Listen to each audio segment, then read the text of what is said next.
നമസ്കാരം, റിപ്പോർട്ടർ മലയാളിയിലേക്ക് സ്വാഗതം. രാഷ്ട്രീയ കേരളത്തിന് വളരെ ഞെട്ടലുണ്ടാക്കുന്ന വാർത്തകളാണ് പുറത്തു വരുന്നത്. സന്ദീപ് വാര്യർ BJP-യിൽ നിന്ന് കോൺഗ്രസിൽ ചേക്കേറി.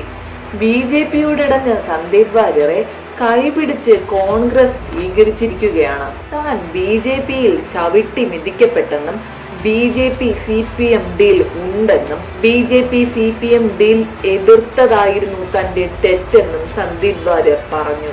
കേരള രാഷ്ട്രീയം അക്ഷരാർത്ഥത്തിൽ ഞെട്ടിയിരിക്കുകയാണ്.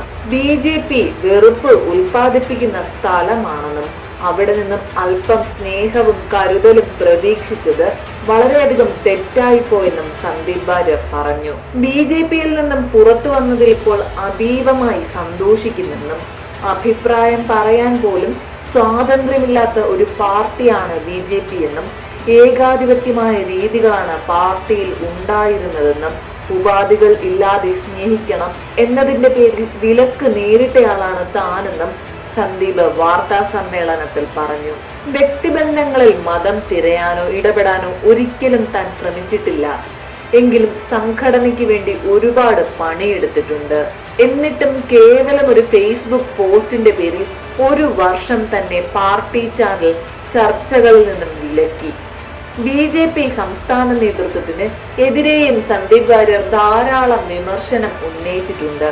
ഇന്ന് ഞാൻ കോൺഗ്രസിൽ എത്തി നിൽക്കുന്നുണ്ടെങ്കിൽ അതിന്റെ കാരണക്കാർ വേറെ ആരുമല്ലെന്നും K. സുരേന്ദ്രനും സംഘവുമാണെന്നും സന്ദീപ് വാര്യർ ആരോപിച്ചു. കരുവന്നൂരും കൊടകരയും പരസ്പരം വച്ചുമാറുന്നതിനെ എതിർത്തതാണ് എന്റെ തെറ്റ്. കൊടകര കേസിലെ പ്രതി ധർമ്മരാജന്റെ കോൾ ലിസ്റ്റിൽ പേരില്ലാതെ പോയതാണ് എന്റെ കുറ്റമെന്നും സന്ദീപ് വാര്യർ പറഞ്ഞു. നേരത്തെ KPCC നേതൃത്വത്തിന്റെ വാർത്താ സമ്മേളനം നടക്കുന്ന വേളയിലാണ് സന്ദീപ് വാര്യർ പാലക്കാട് കോൺഗ്രസ് ഓഫീസിൽ എത്തിയത്. ഊഷ്മളമായ സ്വീകരണമാണ് അവിടെ അദ്ദേഹത്തിന് കിട്ടിയത്. നേതാക്കളിൽ പലരും ഷാളണിയിച്ചും കൈകൊടുത്തും സന്ദീപിനെ സ്വീകരിക്കുകയായിരുന്നു.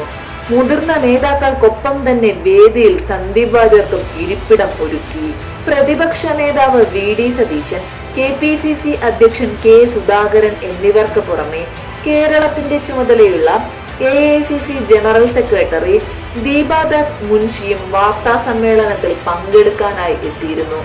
ശേഷമാണ് സന്ദീപ് വാര്യർ തന്നെ കാര്യങ്ങൾ മാധ്യമങ്ങളോടായി വിശദീകരിച്ചത്.